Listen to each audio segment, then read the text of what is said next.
I see we've got a couple of 1-6 teams duking it out in the Sun Belt tonight. So I'm sure that will be a topic of conversation for hours. Appreciate you being here at the Voice of College Football. Best discussion, debate, and analysis right here. If you don't already know that, you can contribute to such. The College Football Show, and we got a couple callers on the line. So let's not delay any longer, except to tell you that the Amazon link's in the description section of the video. This video, every video here at the Voice of College Football, not just on this channel, but every channel, every video. And when you grab the Amazon link, you can contribute to the Voice of College Football. It is the one way you can contribute to the Voice of College Football without spending a penny. So we appreciate that. Please hit the like button before we get settled too. Let's get to it. The real MVP stopping by. Hey, Mark, how you doing this evening? I'm doing well. How are you? I'm doing well. I just wanted to respond to what a caller after me said yesterday, who goes by Keith. Mark, he was talking bad about the SEC and talking about, guess we're just a horrible conference, and how the Big Ten, if their teams go 10-2, they should just get in over a 9-3 SEC team because, 10-2 is better than 9-3. Therefore, the analysis, I guess, just needs to stop right then and there, and we can't use our brains to think about the context of the situation. And my question to Keith, and my question to the Big Ten man out there is, what do you want from us to prove we're just, or what do you want from a conference to prove they're just better than your conference? Like, I'm not talking you have to win every game by 50 because that's unrealistic. But this year, the SEC was pretty dominant out of conference. And I think there's just some people, you could literally show them any evidence unequivocally, and they just would not believe it because it goes against their worldview, Mark. Yeah, and if I recall, I pretty much debunked that in particular, because we do have a situation where, no, it's not a perfect array of games, because it never is. We don't have enough of those games between conferences, and we don't have the games we would love to see more than any other games, because the scheduling done way in advance. And again, we're only dealing with 3 to 4 non-conference games per team, and they're not going to challenge themselves in 3 or 4 games. They're going to challenge themselves generally once. And some teams don't even choose to do that. And all of those teams, ironically, this particular season reside in the Big Ten, namely Maryland, Rutgers, Penn State, and Indiana. Every other team in the country, including the entire Big 12, the entire ACC, did choose to challenge themselves in non-conference play by at least playing a power conference opponent. But yeah, those matchups aren't ideal, but they give us something to go on. And as stated last night, that to date is 15 games in the SEC against the other 3 conferences, and it's 14 games for the Big Ten, and the Big Ten's only won 6 of 14 in the Big Ten, or the SEC has won 11 of 15.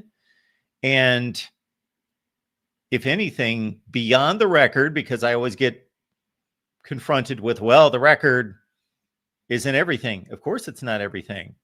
We go to the next step and we look at the opponents, and the SEC has actually played more difficult opponents to compile that 11-4 record. So that's what we've got to go on. And that's not everything. And as I like to state it, DeReal, that does not prove that the SEC is the better conference, but that does prove that the SEC has played better football than the Big Ten. And that's all we can go on right now, because once they start to play games within their own conference, everybody goes 500. Right. I absolutely agree with you. The only thing I'll slightly disagree with you on is teams we know get better or worse within their conference. So therefore the game, we may think like LSU Clemson's a general example of this. This is 2 top 2 or 3 teams in the SEC, ACC. Now it's like a mid SEC team beat a mid ACC team. Within the standings of the conference, it could change, but generally the overall point doesn't change. And I'm honestly trying to ask Big Ten man, because they never answer the question. I know, Mark, you're on Twitter all the time. People just rab on, well, the rankings are biased and the rankings cause College Game Day to go where they do, and they cause the playoff rankings to do what they do. I mean, it's all just some giant conspiracy theory against. I honestly want to know, what can reasonably the SEC have done this year to prove that they were better? The only thing I think they could have done differently was Alabama beat Florida State. That's the only thing I think they could. But Mark, you know what they would have said? They say, well, that's what they should have done. Alabama should have beat Florida State. Florida State's winless. Alabama's 4-0 in the SEC. Of course they should have beat them. You know, then they'll go to some other game where some other SEC team lost, and well, they should have won that one. Just some endless cycle. And when we expanded to 12 teams, I want to know the thought process of the Big Ten man, the ACC man, and Big 12 man. Did you really think, in your heart of hearts, that you were going to be treated equal as the big boys? Look at every single other postseason college athletics. The best conference is always treated with an air of presumption based on the results and what they have done previously. Look at baseball. The SEC always gets in 12, 13, 11 teams in, where the other conferences will get 4, 3, 5 in. And they'll have 8, 9 game differences. But people know that the SEC is just that much better in baseball. Same thing in basketball. The Big 12 will have a team go like 20-14, and they'll get in over a team that goes 30-5 because the team that went 20-14 played an infinitely harder schedule than the team that went 30-5. So, Big 10 man, ACC man, and Big 12 man. Did you think this sport was going to be unique? Did you think this sport was going to be different when they expanded it to 12? I want to know that.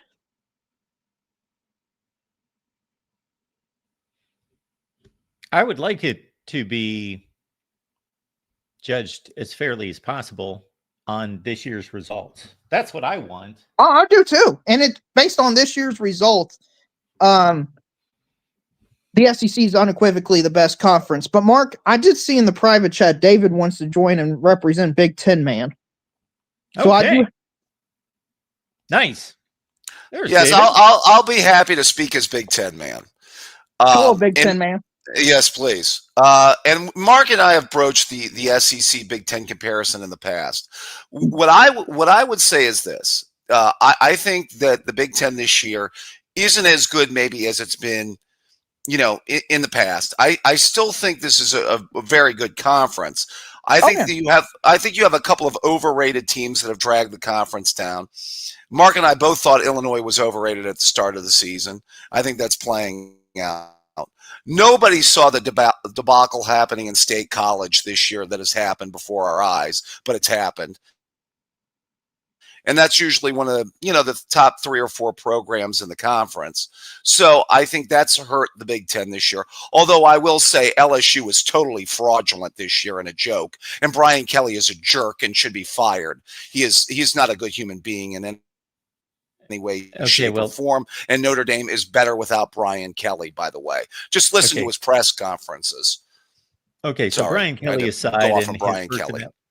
Okay, Brian Kelly, I think we got another lag. This may cause a slight issue, so let's be patient. But Brian Kelly aside, and any personal feelings about Brian Kelly, whether he's a quote-unquote good person or a quote-unquote bad person, let's put that aside for a second. When you say LSU is a fraudulent team, so I always want to know, at what level do we believe that they're fraudulent? I would say that they have proven to be fraudulent as a national championship contender. Are they fraudulent? Like comparing LSU to Penn State, like moving from the Big Ten's fraudulent team, Penn State, to LSU in the SEC. Those are 2 completely different levels of fraudulent. Well, what I agree, but you know what? I mean, and Texas A&M is a very solid team. But if Texas A&M pantses LSU this week, which I think they could, well, of course. Yeah, I wouldn't be surprised if it happens. That is yet to happen. And I think that LSU. Go ahead. Well, let's not talk about things that have yet to happen. Let's talk about what has happened. And does LSU have any embarrassing losses? Are they? No, they've lost to Vanderbilt and Ole Miss. by they a lost to touchdown. Ole Miss by that much on the road, and they lost to Vanderbilt in a close game, a one-score game. I watched that game on the road. They have two legitimate losses. Did we expect them to be better, or did some people expect them to be better? Yeah, but to lose to two of the 10 or 15 best teams in the country by one score each, is that atrocious? Okay. Did you expect them to lose 4 games this year, Mark? I expected them to lose 3 games. Okay, this is where Big Ten man's got to adjust. Hold on, Mark. This is where Big Ten man. This is where Big Ten man's got to adjust his thinking. They could lose 4 games and still be one of the 15 best teams in the country. I don't think they're one of the 15 best teams in the country. They could if they lose to Texas A&M, Alabama, and they beat Oklahoma. There's an argument they're one of the 15 best teams in the country. But what does it say that they played down to a bad Florida? They played down to a bad Clemson. I mean, they just as easily could have lost to Clemson. That was a coin flip game. They could have easily beaten Ole Miss, and they could have easily beaten Vanderbilt. They could be undefeated right now. Right. Well, okay. So they're a couple plays away from being undefeated. So we can play both sides of this. Okay. I think LSU's fraudulent. If you think they're a legitimate top 10 team, which is where they were ranked to start the season, then you go ahead and run with that. But I think they're fraudulent. Is Oregon fraudulent? No, I think Oregon's about who they are. I think who's Oregon is more right now, Oregon or LSU right now at this point in the season. Well, I know what you're going to say because of the schedule, because Oregon beat, exposed Penn State. I think Oregon was the unraveling of Penn State to certain. Did Oregon really expose Penn State? Did they really expose them, or did they just play a little bit better? Well, Klatt's line was a good line though about that, Mark. Penn State allowed Oregon to beat them twice. And you know what he meant by that. Mentally, that team checked out on their West Coast trip. Now, you can say that that's because of bad coaching and that team just wasn't mentally there. But I think there's a lot of truth to that, by the way. And then there is the difference between arguing facts and reality and arguing conjecture. Even if it's reasonable conjecture, which it's still conjecture. Okay. It is. No, I understand that. But I think there's a lot of validity to that conjecture. But okay, all right. It is. It's not a fact that Penn State didn't play well or didn't play as good as they could have, or laid down against UCLA because they just didn't care. That is conjecture. Like if somebody wants to show me the film of guys running half speed or anything like that, I've talked to all sorts of people that I watched the game. I didn't really notice a lack of effort in the game, and UCLA's gone on and won a couple more games after that. Yeah, I'll just say this. I think the Big Ten this year has 4, maybe 5 top 15 teams, I would say. And, that's I would say maybe between 15 and 20. But let's put it this way. The gap between, this is what's happened in college football. The gap between 10 to 20 is not that great of a gap. This is where we're at as far as where the sport is situated right now. So I don't think that there is a huge gap between a lot of these teams. And that's why I get where you're going with LSU. I just think, according to their ranking, I think LSU was overrated from the start. That's where I was going with what I was saying earlier. Well, then they're ranked 20th in the country right now. They're at the very bottom of the spectrum that you laid out. So wouldn't that basically mean that, if anything, they're underrated? Because wouldn't we expect the 20th best team in the country to lose to the 8th and 10th best team in the country on the road, for goodness sake? By one score. Yeah. Right. Well, yeah, not all 2-loss teams are created equal. If Notre Dame played LSU right now, I think they'd spank them. Yeah, I think Notre Dame and Texas are probably the only exceptions you can come up with 2-loss teams that are probably better than LSU. And again, we're coming up with a lot of, I think this would happen if they played. I understand. I know that LSU is played in every game. And so could they have 2 more losses? Yes. Could they be undefeated? Yes. All of that is very feasible. So they're probably right about where they should be. And if we didn't see the decals and the uniforms and didn't have a preseason ranking of Oregon and LSU and just saw results of games and just saw them listed next to each other, LSU has a more impressive resume than Oregon does right now. Right. Well, can I throw out this thing about Oregon, since you brought up Oregon?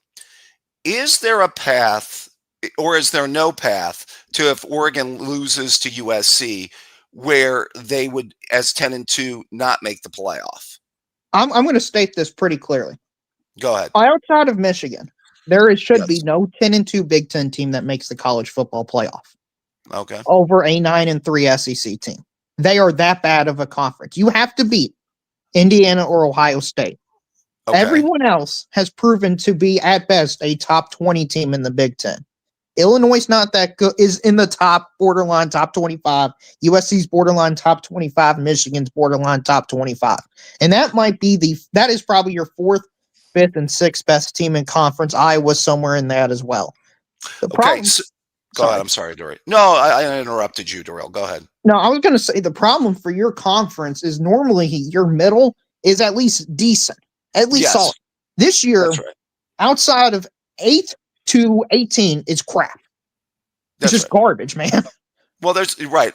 Well, that's why I said is if Illinois and Penn State drag down that middle to a certain extent, you know what I mean? You know, that would be your fifth, sixth team right now. Because right now you have USC, you have Michigan, you have Ohio State, you have Oregon, and you have Indiana. If you had Illinois being decent and Penn State being normal Penn State, you'd have a 17 pretty solid, very solid conference. And that wouldn't look all bad. What has Illinois done for us to drag down our perception of Illinois that much besides one game? It was just one game, right? Otherwise, they lost to Indiana by 9 touchdowns, and they looked uncompetitive against Ohio State. Well, that's what I'm saying. I don't know I don't know that they were not competitive against Ohio State. They didn't threaten them seriously, but it was 20-10 in the fourth quarter. Like, it was. If they get compared against Texas, Texas will win the argument every single time because Texas went to Ohio State and played a much more competitive football game than Illinois.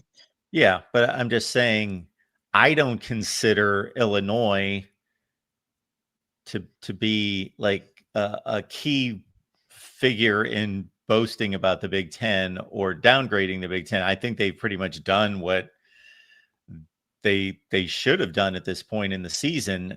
Maybe the Washington game to me would be the tiebreaker of whether Illinois is underachieving or overachieving. If they go to Washington and win, then I think that's a pretty good win, and they're probably slightly above where we would expect them to be. They also were a touchdown underdog at home and beat USC.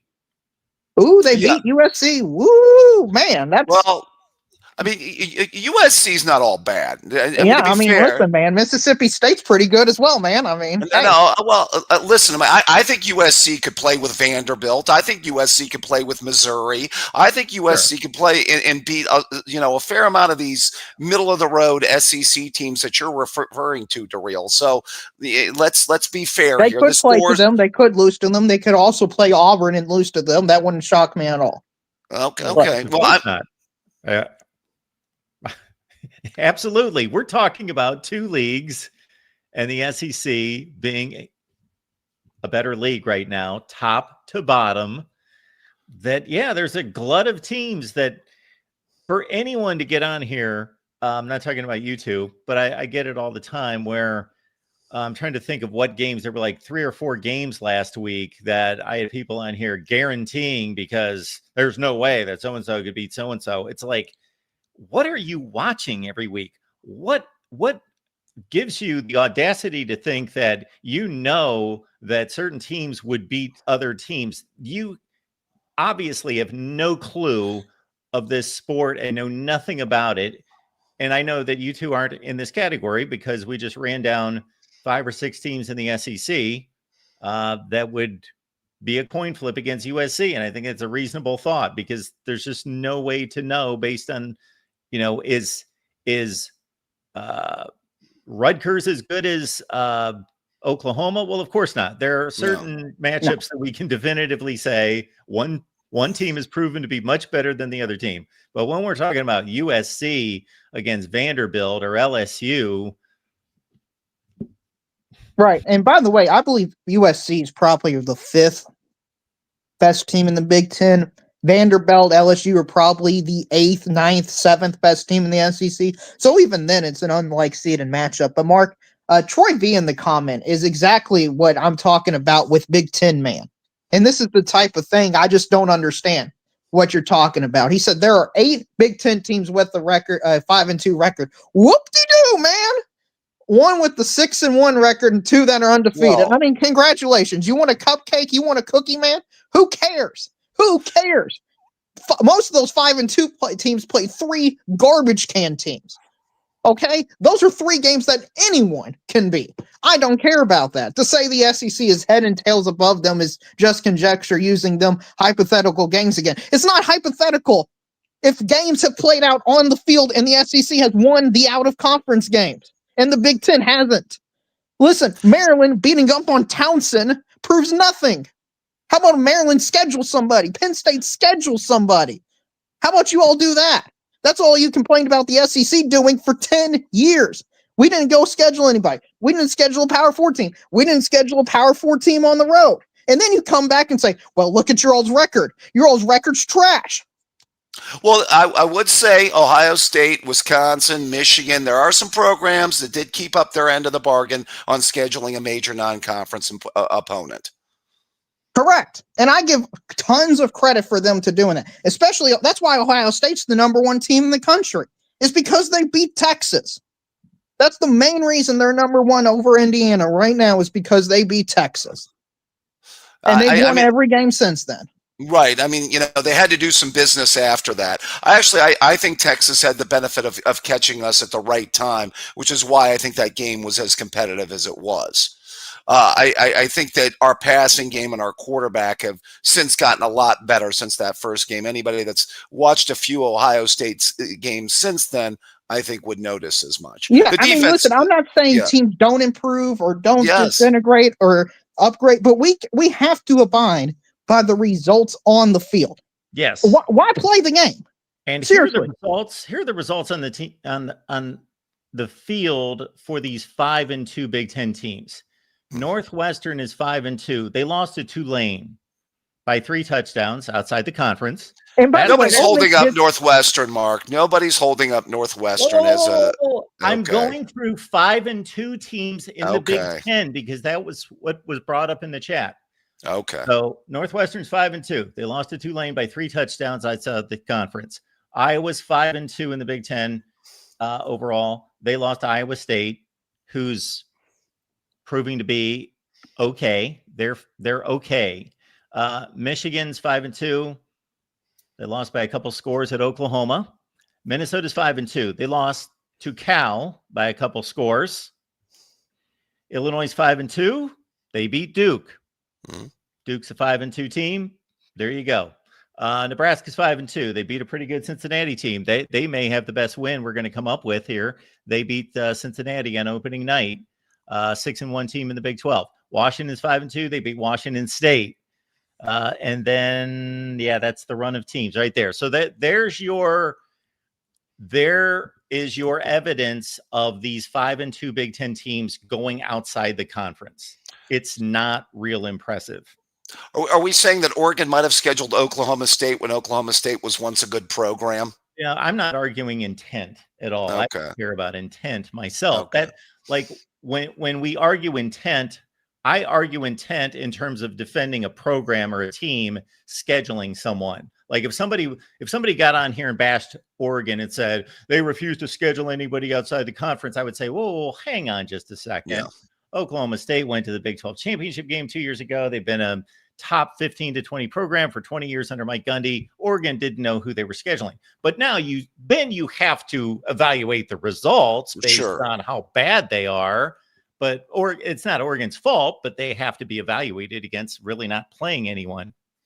Yeah, years ago when we had scheduled Virginia Tech, we were probably scheduling Virginia Tech at a time when Virginia Tech was a better program than they were Sure. in 2014 and 2015 when we actually played them on the field.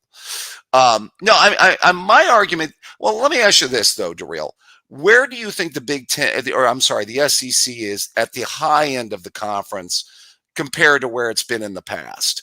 I I mean, think the go ahead, the Big Ten has go ahead. the number one and number two team in the country, and Okay, arguably three of the four best.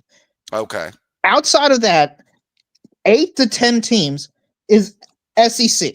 Like 4 through legitimately 17 in the country are all from the SEC before you get to the next team in the Big Ten. So what'll okay. probably happen this year is the Big Ten will get 2 or even 3 of the bye slots, but the Hmm. SEC is going to have to go out on the road and be on a bunch of ACC teams, host the G5 team, and all that stuff.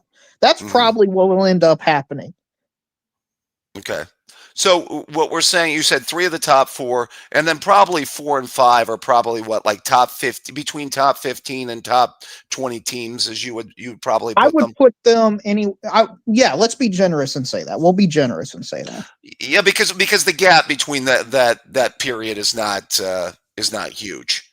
Yeah, I would So put them on the lower end. Like it would shock me if USC beat Alabama, Georgia, Texas A&M, for example. I think those teams have separated themselves, even Ole Miss to a certain extent. so you Mark and Darrell, I think you basically agree then USC and Oregon's basically a play-in game, kind of, so to speak. Yes, I would agree with that. That the winner of that game, if they run their course at 10-2, if like Oregon's got to be 11-1 to get in, and that USC has got to get to 10-2 with a win over Oregon to get in. Let's see. I don't know about USC. It depends. I don't know about them at 10-2. Who have they beaten? They beat Michigan. Right, and then they beat Oregon. That would be enough at 10-2 Okay, to get yeah. If in. they beat Oregon at 10-2, then I would probably agree that they would get in with that win. But Yeah. Yeah, that's what I'm saying. But you're saying that 10-2 Oregon with not a whole lot of meat on the bone and losses to Indiana and then a loss at home to USC, they'd be on the outside looking in. right, and it's not even like to me, it's not even worth having the conversation. That's how Okay. irrelevant they are. Mark, do you agree with that?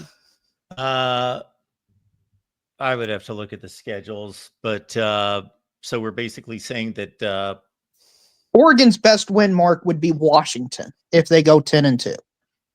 Yeah, and they lose yes, to and USC at home. so yeah, if the committee is fairly evaluating these teams and the quality of the resume, sure, Oregon's in trouble.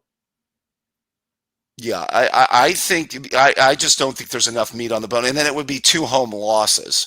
So Oregon, if they lost at home to USC, lost at home to, I'd tell you, if USC loses that game, loses, let's say, a close one at Oregon, and I actually think that game could be fairly competitive. I really wondered how good Oregon is. I know a lot of people were throwing Indiana their flowers after that victory, and rightfully so. I talked about the areas I was really impressed with their football team. I'm really wondering if Oregon, is as good as maybe we think they are. The thing with USC is they'll just regret that last second loss to Illinois when they could have pulled that out. Sure. If they lose a heartbreaker in Eugene, Right. because that would have been their path. Well, Right. And to me, the reason I have a hard time putting USC in, I think it's borderline, but I'll go with is because of that Illinois loss. Like if Illinois, when they finish the season at 10-2, I Yeah. don't see how the committee can put USC ahead of Illinois. And I don't see how Illinois is going to be ahead of most 9-3 SEC teams. Hmm. That's where David, my issue comes in. David, let me take another stab at this. Follow me Yeah. on this one, and everybody listening that cares about this comparison between the SEC and the Big Ten. So Yeah. the SEC outside the conference is 11-4 against the Big 12, the ACC, and the Big Ten. The Big Ten is 6-8. So that's 14 games. Let's say the Big Ten would be 10-4 because that would be almost exact to 11-4 for the SEC. Okay, that would be 4 additional wins for the Big Ten. We're looking at the Big Ten standings right now. Let's say USC would have beat Notre Dame. Iowa would have beat Iowa State. Michigan would have beat Oklahoma. And Minnesota would have beaten Cal. You'd have 4 additional teams, now 6-1 out of the Big Ten. And their cachet, especially Michigan's, would be, they would all be ranked. And yeah, Minnesota would only have a loss against the number 1 team in the country. Michigan would have a win against Oklahoma. They'd be ranked in the top 10 easily. Iowa would be ranked comfortably at 6-1 with a win against Iowa State, with only a loss against Indiana in the last minute. And USC would have a win against Notre Dame and be 6-1 with only a loss on the last play of the game at Illinois. Like again, that's why these non-conference games are important, and they are valid in assessing these conferences, because then you give those 4 wins to the Big Ten. My argument's, it's completely different. It is completely different. But they didn't win those games. All right, let me throw out something. Well, I'm not objective, and maybe Darrell isn't objective here, but I'll throw it out to you, Mark, because you're going to try to be objective. Is it fair to say, is Oklahoma's trajectory more down since their victory over Michigan, and Michigan's trajectory might be a little bit more up since that loss? Or I don't know. They did lose to USC, but go ahead. Because Michigan beat Washington. That's a nice win, and they won it handily. So I'm not degrading it, but are we placing that solely on that? Because otherwise, they got trounced by USC. Right. They beat a bad Wisconsin team by 2 touchdowns when everybody else is just walking over them. Whoever else they played, I'm not going to go through it. It was pretty inconsequential, everything else that Michigan's done. Oklahoma, obviously, the sore thumb is the Red River. Pardon the pun, because of the broken hand of John Mateer. But they get trounced by Texas. Yeah. But I don't know. It was just a thought. I don't think it's a bad thought. I think if anything, you can argue that easier than Oklahoma's trajectory being better than Michigan's since that game. But I think it's pretty inconsequential. Okay. I don't see a big trend there. You go ahead, Darrell. I was going to say, there's next 5 games: Ole Miss, Tennessee, Bama, Missouri, LSU. Yeah. Yeah. They might be the 15th best team in the country, and they can lose literally every single one of those games. No, I actually was high on Oklahoma there for a period of time, but I knew they had a gauntlet. I mean, I actually, I think David, I want to. Sorry. Sure, go ahead, please do. 9-3 Oklahoma. They a lock in the playoff. I would have to see the rest of the teams. I mean, they would have. All right, so we're saying their quality wins would be what? We're going to say Michigan they would have been what? Tennessee, Missouri, LSU, and Michigan.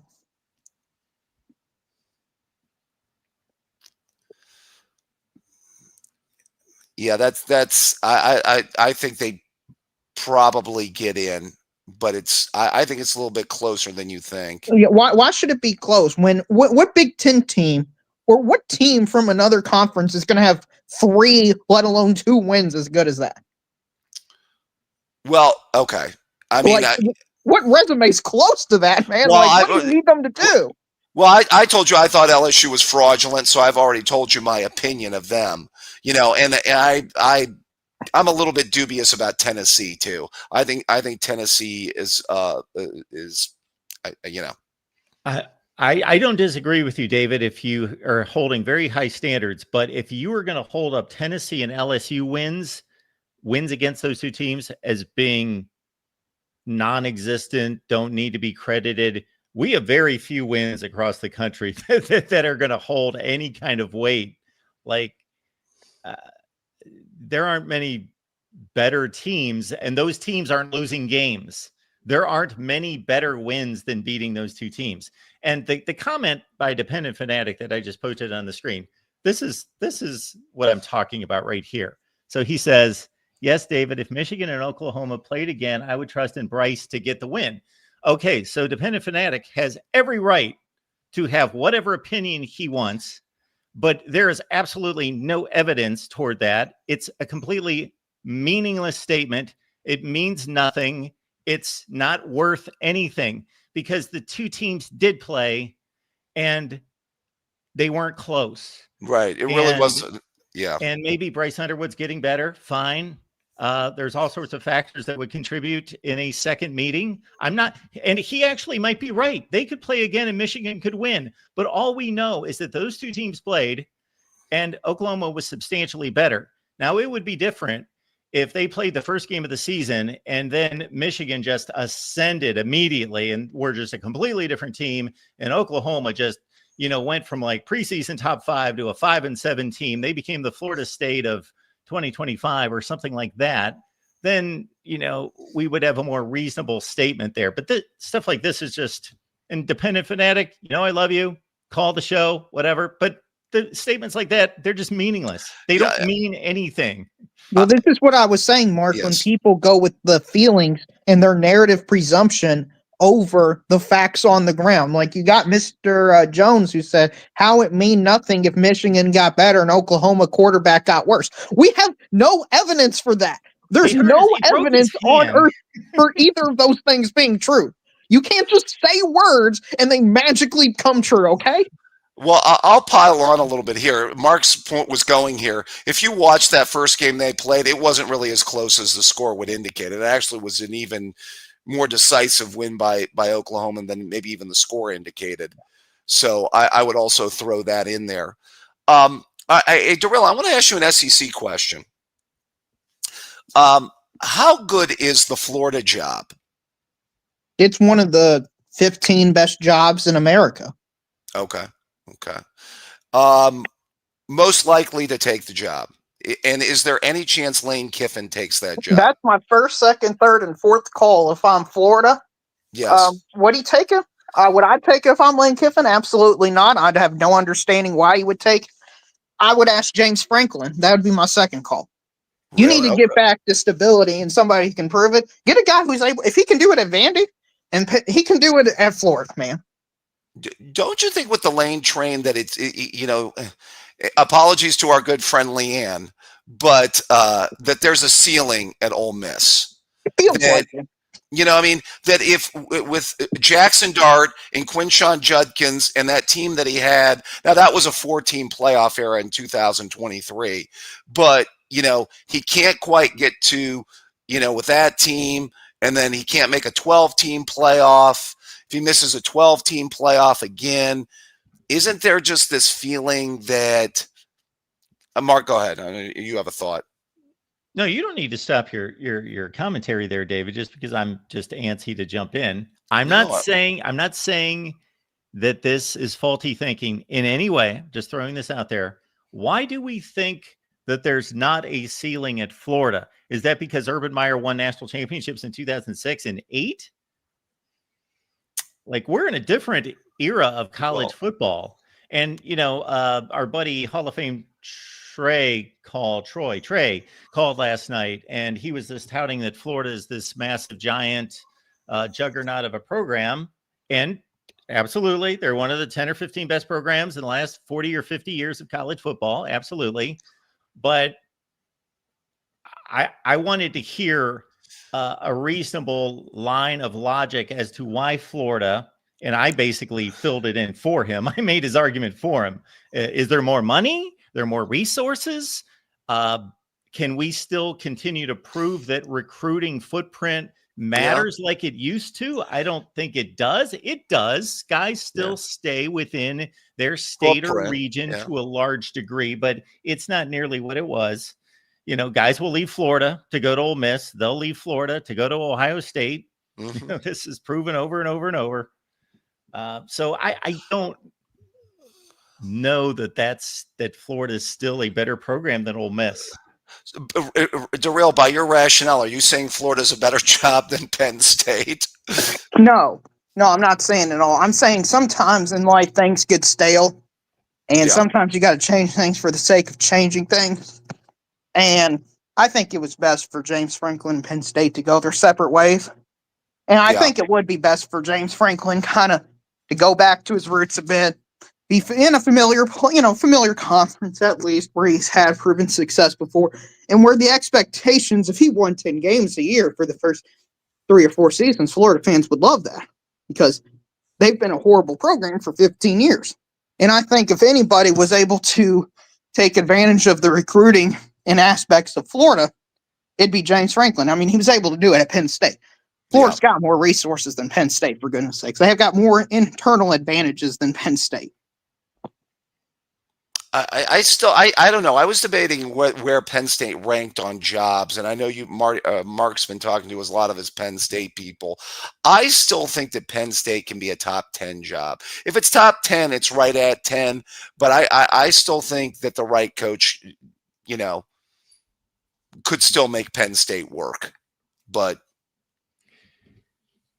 please correct me if I'm attacking this comment here incorrectly, because it's not the best stated comment I've ever seen. So I think I get the point here.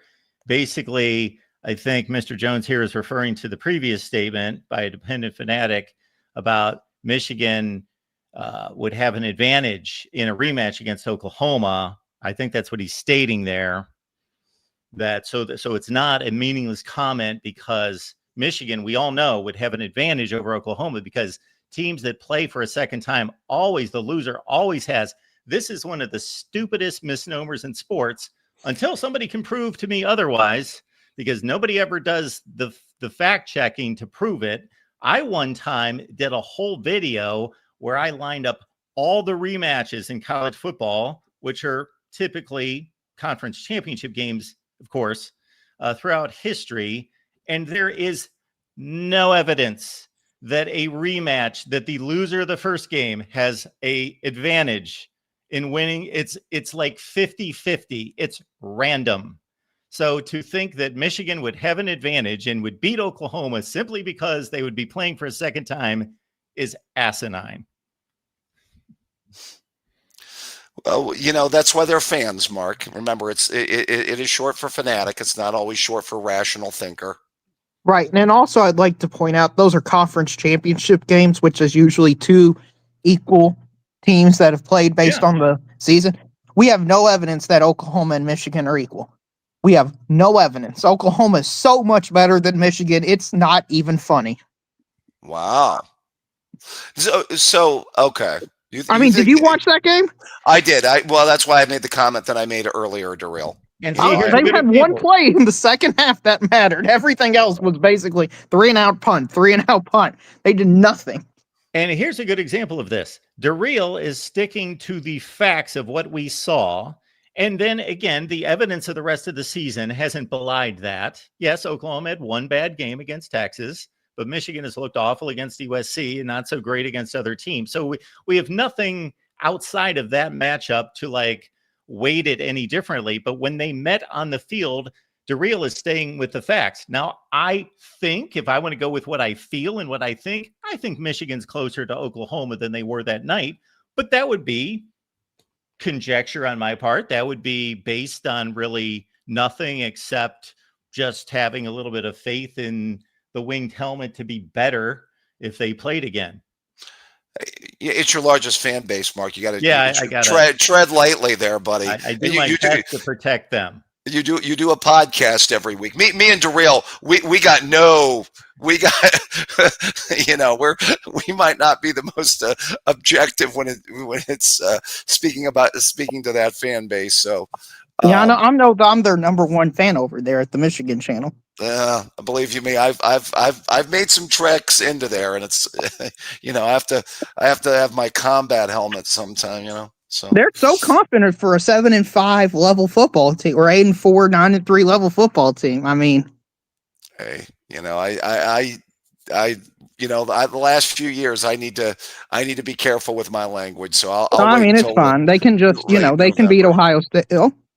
Here we go again. Yes. See, I'm just picking these off one by one, and these are people that show up all the time, and I love them, and I hate to tear their comments to shreds, but half of these, I don't even know what they're getting at. Conference championship games in the SEC and Big Ten are meaningless. Yes, maybe they are now, but I was referring to doing a review and analysis of conference championship games that meant everything. That typically meant getting into the 14 playoff or a BCS championship game or not. Like, I don't know what this means, that conference championship games are meaningless when talking about the history of college football. No, sir. They were maybe the most important games of the season at the time. Now they're somewhat meaningless. Yes, especially in those two conferences. Yes. Yeah, I still think that the conference, I still think there's something to winning your conference. You also have seeding that's involved, I think, by winning your conference.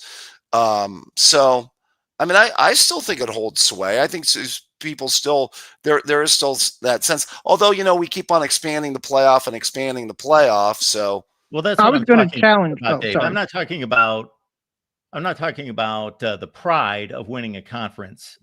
I would never debate that, because that is up for the individual to determine for them whether they take the Oregon fan. If they take great pride in winning the Big Ten championship, great, more power to you. Who is it for me to say what you should feel or not feel? I'm talking about the actual logistics of winning a conference championship and what that means now versus what it meant in the past in those two conferences. Yeah, and I was going to challenge that preconceived notion there, David. sure. To me, the loser of the Big Ten title game will not drop out of the top four. Okay. Okay. They shouldn't, Yeah. by the way. If they drop out of the top four, then the committee has lost. I have no idea what they're looking at. You lose to the number one team in the country. Now, maybe it's by 5 or 6 touchdowns. There's an argument for it. But if it's anywhere of a competitive game and they're both undefeated, I honestly don't even see why you would even play your starters in that game this year. No, I hear what you're saying as far as seedings goes, and then you have the feeling that the separation between the top conferences and then the ACC or the Big 12, and how you would do that. Yeah. I mean, I get your point, Darrell. I do. Yeah. Well, I do. the SEC, it's going to be, in my opinion, the top 4 spots or buys this year's all SEC or Big Ten. The ACC and Big 12 have proven that they do not belong a spot. The only way they get a spot is if Georgia Tech beats Georgia. That's the only way they're getting it. Which, by the way, Mark, Darrell, is Georgia as good as we think they are, or are they a little bit overrated this year? And maybe we look at traditional Georgia from the past, and I wonder that. I've watched 3 of their games this year, and I'm still don't really have a grasp on just how good they are. I'll take this first, I guess. That when you say overrated, I always try to process what ratings are we looking at. I think they're rated just about where they should be based on what I see, because I don't hear anybody talking about Georgia being a serious contender for the national championship. I just don't hear it. Okay. And I kind of wonder why. And I see the flaws. They're on defense. Tennessee tore them up. Ole Miss tore them up. Alabama was pretty precise, less prolific or explosive, but pretty much had their way offensively, at least early in the game. This is not Georgia of 2017 through 23. Right. But they're still one of the top 10 teams in the country for sure. Maybe one of the top 5. Yeah, my answer to be that is, what has Georgia done this year that they wouldn't do in the past? They beat Tennessee. They beat another good SEC team, elite SEC team, I would say, in Ole Miss, and they lost to Bama. That sounds like Georgia from here since Kirby Smart got hired. I mean, well, the only thing that I was going to say, in watching a team 3 times, you do look at the eye test, and you look at where their strengths are, you look at where their weaknesses are as a football team, Darrell. That's where I was going with that. And I think kind of what Mark was saying is there also is that comparison to previous Georgia teams that, you did see as legitimate national title contenders over that period of time. And you wonder how that team stacks up also in comparison to previous teams. And then we can just extrapolate it to this year compared to the rest of the field out there and the rest of the SEC if you want to be, particular about it. Yeah, Let me put, it's only been 2 years since a very similar Ole Miss team that finished 11-2 beat Penn State in the whatever BCS bowl game they played in, New Year's Six bowl game. It was the Peach Bowl, yeah. Yeah, the Peach Bowl. Really good Ole Miss team. Went to Athens, 52-17 loss. Yeah. It's only been a couple of years since Tennessee, those Hendon Hooker teams, better than this Tennessee team. Yeah. Georgia would crush them. Beat them by 3 touchdowns. Yeah. The Tennessee offense would be one of the best offenses in the country and could do nothing against them. Yeah. So I think there's significant drop off in play, but maybe it's all being spread out. So they still got a shot. They still could get hot and do something. Right now, there isn't a single team that it would shock me if Georgia beat. Okay. True. Do you have a gut feeling on who the best team in the SEC is right now, Darrell? Alabama. Okay. I was tending to agree with you. I thought Oklahoma was up there before the Mateer injury. I was thinking that they could be in that, at least in that conversation, but I would lean Alabama right now. Yeah, Tennessee's not a great team, but for Alabama to be leading that game 30-13 in the fourth quarter's pretty decisive, convincing win. And for them, we've seen with Vandy how well they've performed outside of the Bama game. Bama beat them by 16 points. They're not just annihilating teams, but that's going to be rare against good teams now. And they're controlling games and winning pretty impressively. Yeah, right. I think DeBoer's finally got his quarterback, as I've said, Mark. This is the first time in the SEC that a team has beaten 4 straight teams that are ranked. Think about all those Nick Saban teams. He never beat 4 straight ranked SEC teams. Yeah, I mean, I wouldn't compare this team to some of the better Nick Saban teams, but I think that this is... I know. When you do something Saban hasn't done, though, you're doing something right. No, well, and a lot of people were saying that Alabama was over with after the Florida State loss. Who's really over with after the Florida State loss is Florida State, because Mike Norvell's on his way out of town soon. I don't have issue with our guy Ryan bringing up. I think he's pointing to Texas A&M being undefeated, but just because somebody's undefeated doesn't mean that they're better than a one-loss team. But certainly Texas A&M has a claim to being the best team in the SEC. But if we're going to go with the conventional, we just line up the records, then we might as well, I'll turn off the mic and we'll shut down the live stream, and there's no reason to talk. If we're not going to evaluate teams based on their play on the field and just say, well, Texas A&M's the best team in the SEC because they're 7-0. Right. They might be, but that doesn't guarantee it. Right. My issue with A&M is they've played too many close games against the bad teams in the SEC, and I'm using bad at bottom half. That was a really nice win at South Bend, though. You got to give them some credit for that. Yeah, but that's not an SEC game, so I mean it does show where they're at.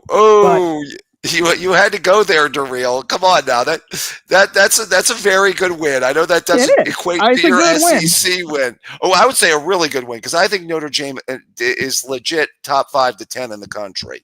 It's a shame they're not even going to make the playoffs, even if they win every game. I mean, it's a shame, but hey, you got to beat somebody nowadays. I beg to differ. If they're going 10-2, Notre Dame is getting in. Oh yeah, that win against Boise State, man, that's going to be the thing that punches their ticket in. But what if they end up beating a very good 10-2 USC team that goes to Oregon and beats Oregon and Eugene? That's going to be a very nice win. Well, then that might be a different conversation. That might put them in, but they'll be on the bubble. They're a bubble team at best. I will let you guys have one more comment, whatever else you want to leave with, because I will say one other thing during this particular conversation, then I'll take the next call. Yes. It strikes me from time to time, regardless of how many people watch me or don't watch me, whether that's 3 people or 3,000, whatever it turns out to be, that I think I was put on this earth, at least, well, that's a bit of a stretch. I was at least put on this channel to correct people.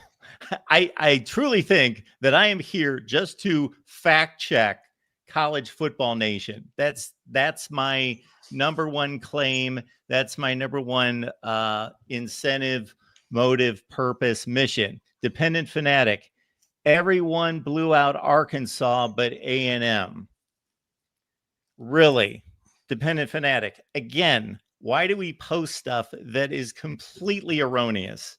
Like, if anything is completely untrue, it would be that. Actually, you needed to state the only team that blew out Arkansas was Notre Dame.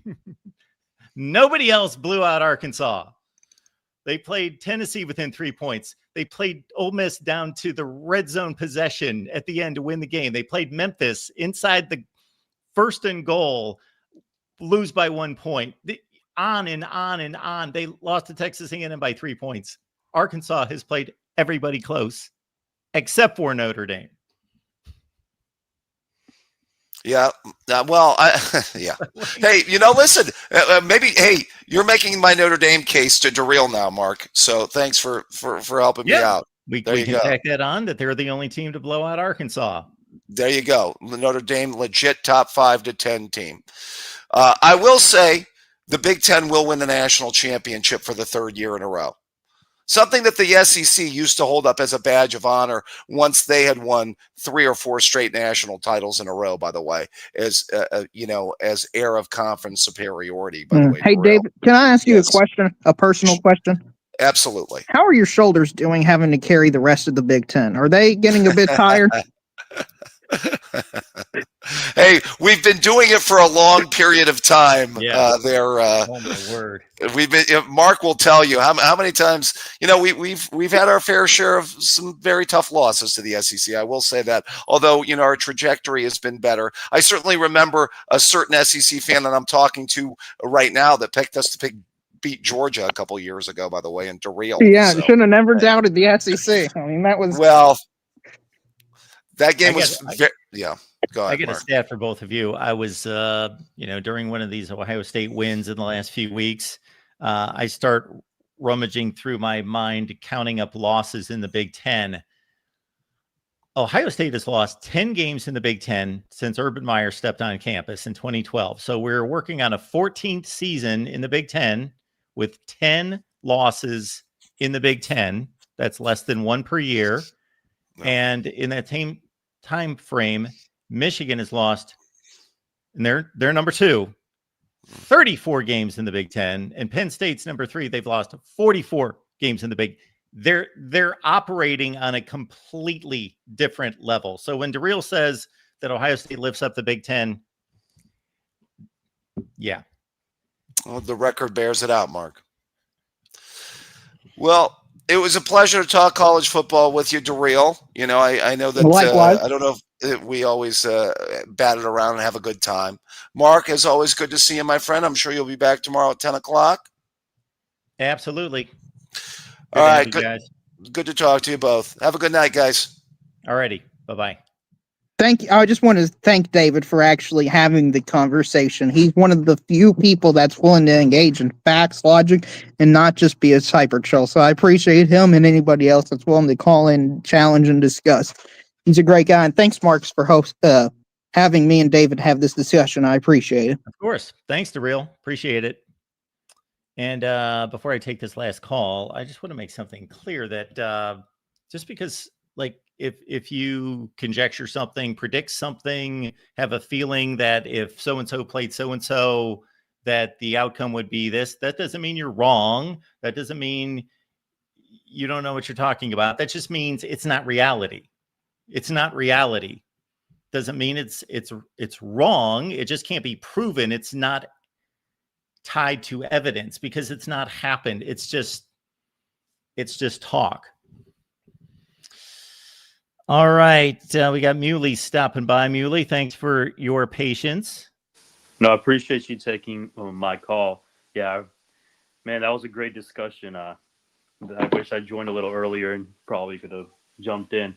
Yeah, there's a lot that's been said, and I'm someone who also feels DeReal's frustrations because the amount, at least for the past few years, and it's starting to really blow up, the amount of SEC overrated that it's propaganda, the media manipulates, is really, really grinds my gears.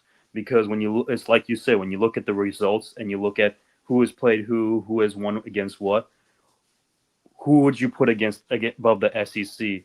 Now going back to some points, I will say that I'm not as down on the Big Ten as DeReal is because, for example, he was talking about some of the 5-2 Big Ten teams and was saying that they just flat out suck, which I don't believe that that's the case. So take, for example, Washington. If you were, because at least how we're conditioned to think, we think top 25 and maybe top 30, right?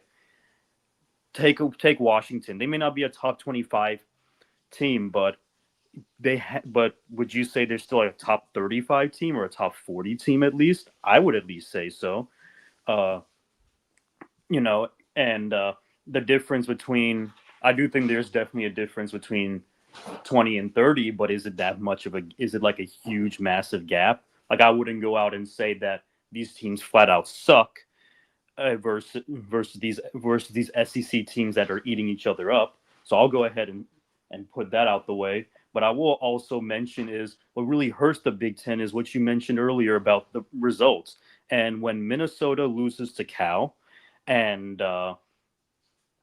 who else? Northwestern got shut out by Tulane, which, by the way, Tulane beat a seemingly decent Duke team, but then got destroyed by Ole Miss. So it's kind of hard to evaluate that. But when you take like those two teams, for example, right, as two of the 5-2 teams, Washington, who hasn't really played anyone, well, the teams they have played, they have lost. And yeah, so at least I'll just stop and say, what do you think about that in terms of like those middle to upper tier Big Ten teams? So I don't know if you heard, this was probably 20 or 25 minutes ago, where I showed the Big Ten standings. In light of all of those 5-2 teams. There are 8 of them. And in light of the Big Ten being 6-8 against the other 3 conferences and the SEC being 11-4.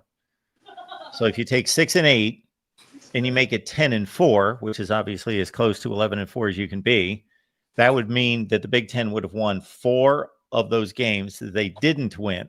Right. So suddenly, if you turn Michigan into a win against Oklahoma and Minnesota against Cal and Iowa against Iowa State, and I think I used the other one was USC and Notre Dame, then suddenly you've got 4 5-2 teams in the Big Ten that get various levels of respect because of who they've beaten, but in losing those games, not looking very good, mostly.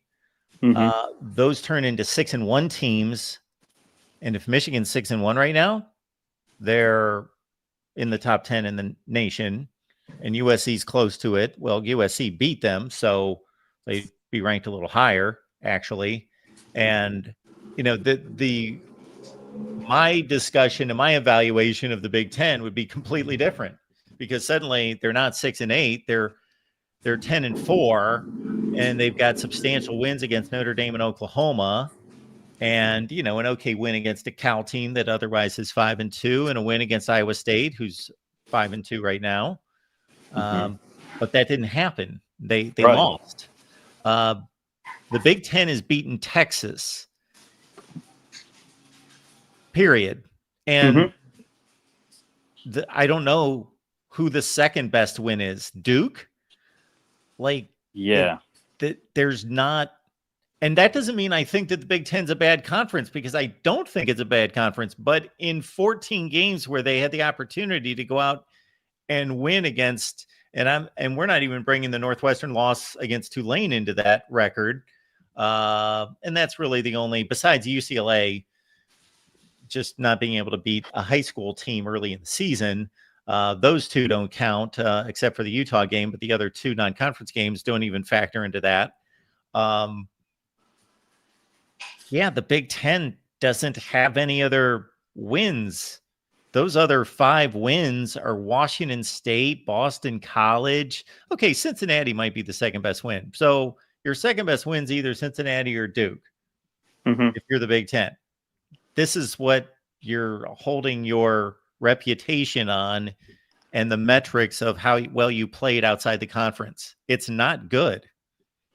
Right. And just going on something that you've also mentioned in the past, it's not just who has beaten who, but it's where you rank in your conference versus the team you have beaten, right? Yes. Like the best team in one conference beating the worst team in the other conference, it's not going to weigh much. There's a good possibility Texas might be a middle of the pack SEC team, whereas Ohio State is the top team. And does that become the best win? In that case, I might argue, Illinois beating Duke might be a better indicator in that discussion, or Nebraska beating Cincinnati in that. And it's and then the second aspect is who have these teams played.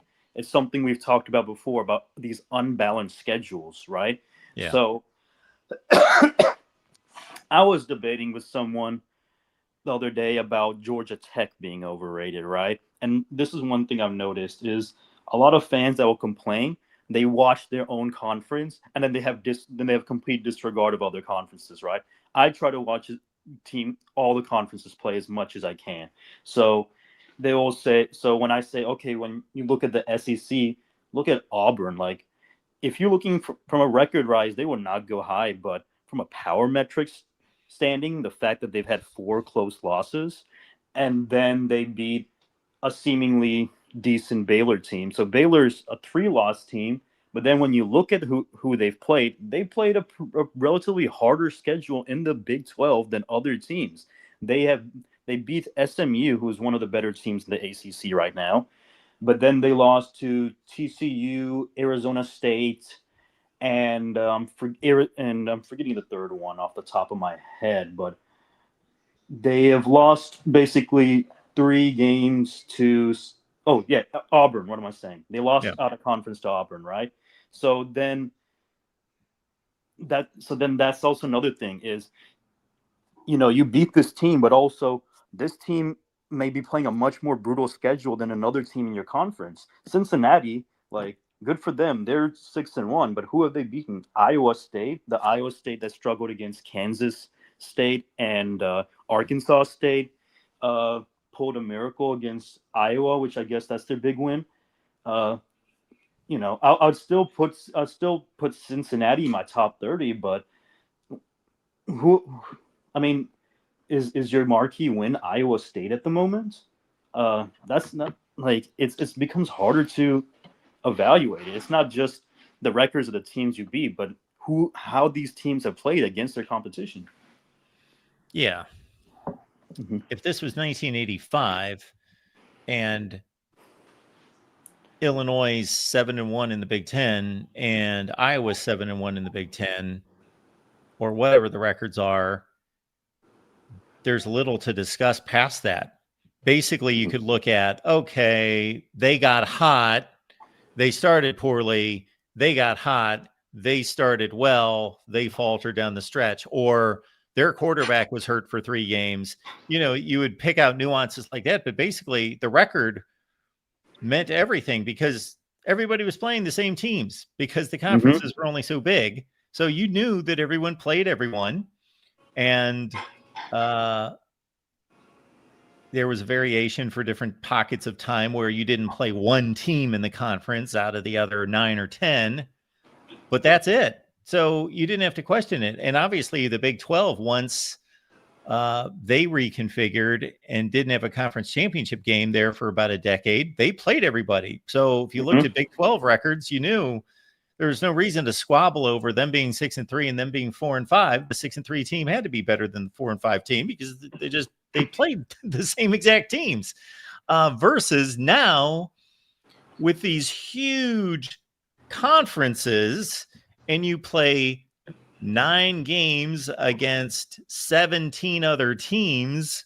Well, the variation of the schedules is all over the place. So you got to dissect who's playing hard schedules, who's playing easy schedules within a conference. And it's not fair it's not fair that Wisconsin plays the toughest schedule in the Big Ten, and that at least, and things change obviously during the season based versus what we perceive to be the most difficult or the easiest at the beginning. But Nebraska had one of the easiest, if not the easiest, to start the season. That's not fair, but that causes us to have to look at the conference schedules to see how well these teams are playing. To your point about Cincinnati. Yeah, and one other thing too is you mentioned Wisconsin having a brutal schedule. Yes, Wisconsin sucks, but when I was listening to college football nerds, and they were mentioning about South Carolina's brutal schedule, and they sort of saying that statistically, even the best teams in the country, if you go back and look at like all the national championships winners or whatnot, a lot of them will probably not go undefeated against South Carolina's schedule. So that's also another thing. Let's say Wisconsin was good and they were a 3-loss team, maybe even a 4-loss team, because they play week in and week out the top of the Big Ten. Like, is that fair for them? And then lastly, I do want to hit one other point is that a lot of these teams on the SEC, but I get criticized for having like a SEC bias just because I bring it up. So I'll go ahead for anyone that's still how do I say resistant to what I'm saying. Let's take this example. So last year it was a big debate about SMU getting into the college football playoff, right? Because they essentially beat BYU, which was a good team, a top 20 team, not quite a playoff team, but on the verge. And then they played virtually no one in the regular season, right? I made the argument that, let's say, so Georgia Tech went 7-5 in the middle last season, and for 2 of their losses, Haynes King was injured. So I said, if Haynes King never gets injured, and then he beats, and then they go 9-3, I don't care that despite that they're in the same conference, and despite the fact that Georgia Tech didn't even make their conference championship, I would still personally put Georgia Tech over SMU because they played at Syracuse, who finished top 25. They played at Louisville, who was a top 30 team, honestly a better team than Syracuse. They played Duke, which was a 9-3 team. They played Notre Dame, Miami, and at Georgia. Literally at the end of the season last year, they had the 11th strongest schedule, which was above teams like South Carolina and Bama. So it's not just an SEC thing. Whereas Georgia Tech is literally playing in a different league compared to a team in the same league. Yeah. Yeah. That is quite the outlier example, but it did occur. And that's what happens. That's what happens in the ACC in particular, because 2 things came together there.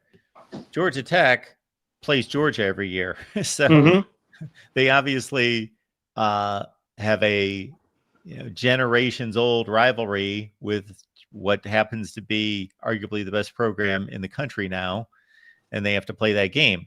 And then they've got this ACC contract with Notre Dame. So when that comes around, then suddenly your non-conference schedule includes Notre Dame and Georgia. Right. And then if you get thrown for, I don't know that the ACC is taking that into account when they're building their own schedules. They probably aren't. And in a sense, they shouldn't be. So if Georgia Tech on that, in that particular year, as you point out, gets a tougher ACC schedule, then yeah, suddenly they don't have what we would consider to be a typical schedule for an ACC team that's pretty light. They play one of the toughest schedules in the country. Sure.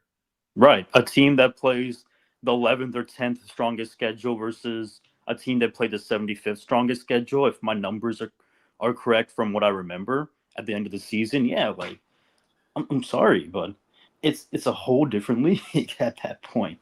Yeah.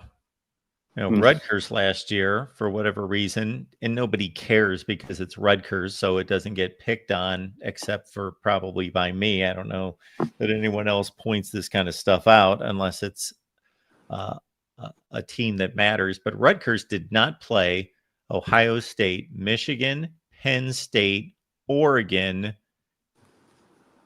Iowa. Mm-hmm. So in the pre-conference rankings, evaluations of those teams, they didn't play the 6 best teams in the conference. Right. They did not. USC was probably the best team they played. Right, and if I'm not mistaken, when you mentioned that last year, I looked through and like a lot of the team, because if I'm not mistaken, Rutgers won like 2 or 3 games in conference, whereas like Yeah. the teams with less wins than them all played harder schedules than Rutgers. All did. Yep. You know, and that's also one thing is because they were talking about Oregon maybe not making to the playoffs because if they lose to who is the other USC. USC. Minnesota here, if they can beat Iowa, the remaining teams on their schedule is Iowa, Michigan State, Oregon, Northwestern, Wisconsin. If they lose to Oregon but then win out and become a 3-loss team, do you think that could also play in their favor? Whereas like a 10-2 Oregon, they beat a ranked Minnesota team who essentially their marquee wins were Iowa and Nebraska. Do you think that could be something that could be swayed in their favor? Okay, so I kind of lost this. You've got Oregon beating Minnesota, but Minnesota beating these other teams and being 9-3. Mm-hmm. Yeah, I'm saying if that were to occur, because all Minnesota has left to play is Iowa, who that will be a toss-up, I guess. Michigan State, they should win that. Northwestern, I believe they should win that, and Wisconsin, they should win that, and Oregon.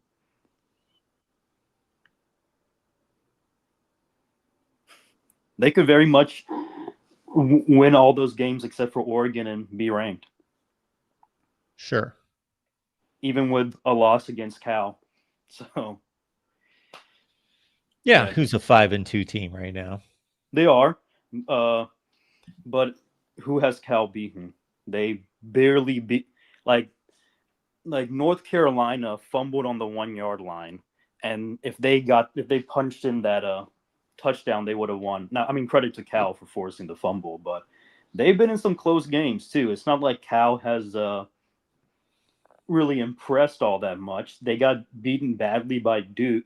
So yeah, their 2 wins are by 3 and 4 points to Boston College and North Carolina, the 2 worst teams in the ACC and probably in the Power 4.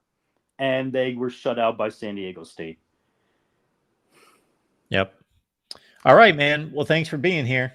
No, thank you so much. You have a good one now. You too. All right.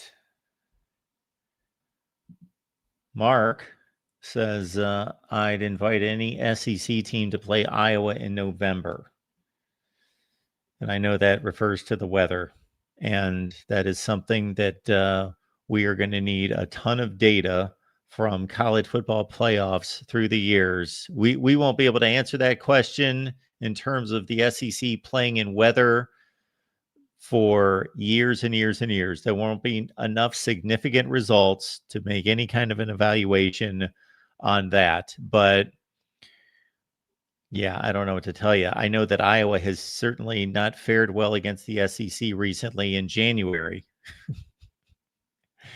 That has not been kind to the Hawkeyes in recent years, matching up against the SEC in January. All right, folks, appreciate you being here at the Voice of College Football. We'll see you on a Friday night.